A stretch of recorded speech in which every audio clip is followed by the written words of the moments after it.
You know, fear holds a lot of do-it-yourself musicians back.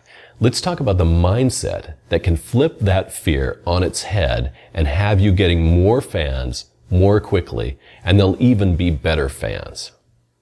Hi, I'm Keith Livingston from thedoityourselfmusician.com. A while back, I was watching a YouTube video of Joe Bonamassa, and if you don't know Joe Bonamassa, he's an incredible blues guitarist. And I was looking at one of his videos and reading the comments down below. And I was scrolling through the comments. They were the typical stuff, hey, who's the best blues guitarist? And people arguing back and forth. But one comment stuck out to me. It was a gal that came in and she said simply, ew, dad rock. And that's when it hit me. You can spend your life perfecting your instrument. You can spend your life pouring your heart and soul into your songwriting. You can do everything that you can to be as good as possible. And somebody's still going to come in and go, ew, don't like it. They can dismiss you with the wave of their hand. And that made me think about the legend of Thomas Edison, who, besides being an asshat, invented the light bulb. Now, legend has it that he tried over 1,000 different combinations of materials until he found the one that worked for a light bulb. Now, a lot of people would view that as 999 failures and one success, but he looked at it differently. He said, when he failed, quote unquote, I just found another way to not make a light bulb. He viewed it as it was going to happen, and he was just eliminating the things that didn't work and getting closer and closer to his solution. So let's take that mindset and apply it to music. You can look at your job as a musician in two ways. You can go out there and play and try to get people to like you. Or you can go out and play and try to get the people that never were going to like you to hate you. And that's what actually I recommend. Now, if Joe Bonamassa, if he said, hey, we really want to make this gal like us. And so he changed what he did. Maybe he picked up a few Justin Bieber songs. He started dressing more like a teen pop star, let's say. Do you really think that would win him that fan? No, it wouldn't. In fact, it would probably dilute his current fan base. They wouldn't like it as well. He gets his raving fans, and he has lots of them, by doing what he does as fully as he can do it. Now, Joe Bonamassa, he opened for B.B. King when he was 12 years old. He plays a couple hundred dates a year. He's a quintessential blues guy, although he basically looks like your average white guy. He dresses in a suit like some of the old blues guys did. He wears shades. And most importantly, the first note of the first chord of the first song comes out over the PA system, and people instantly know that he's a blues or blues rock guitarist. Now, the people that don't like that kind of music, they're going to get up and walk out in the first 30 seconds. And that's your job.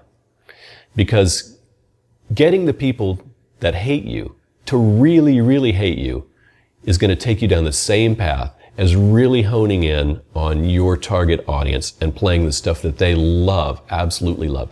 The stronger of a version of you that you are, the better it is. The more that your personality comes through, the better it is. Now, where possible, everything should be congruent with the kind of music that you play.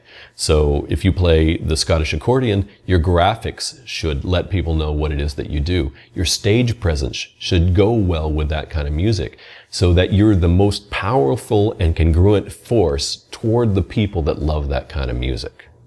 Now, when I start to talk about this kind of thing or having your stage presence match your music, typically I get two kinds of objections. And the first one is, I just want my music and my talent to do the talking. I don't want to think about this stuff. And the second one is, I don't want to be niched. I don't want to do just one style of music. So let me speak to those one at a time. You might have seen the video a couple of years ago where Joshua Bell, the world-renowned concert violinist, took a $3.5 million violin into a subway station and played a piece by Bach, one of the greatest composers that ever lived. Okay? World-renowned violinist, incredible violin, one of the greatest composers ever. Now that is talent. And what happened? Practically nobody paid attention. They just walked right by. He did make $32 in tips.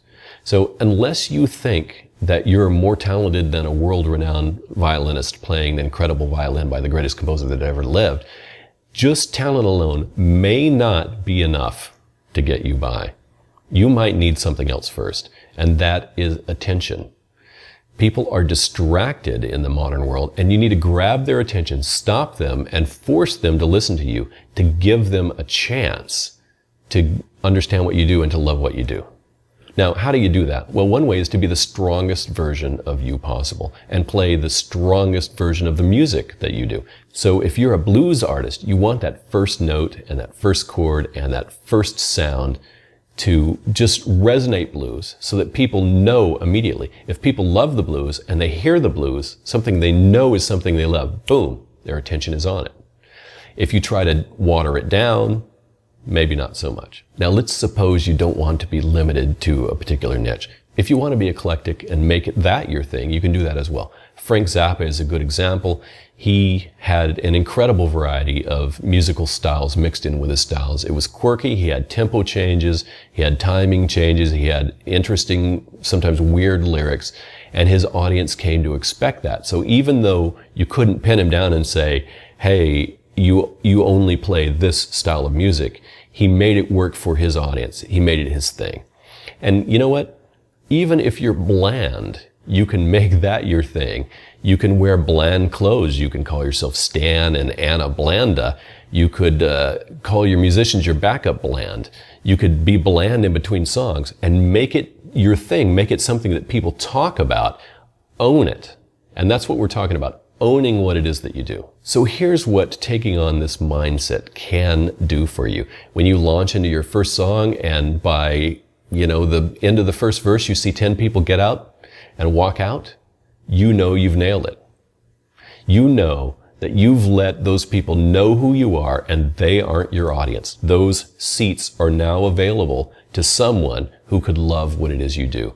And the people that are there will love you more. If you'd like more tips for promotion, recording, musicianship, and marketing for the do-it-yourself musician, click on the subscribe button now.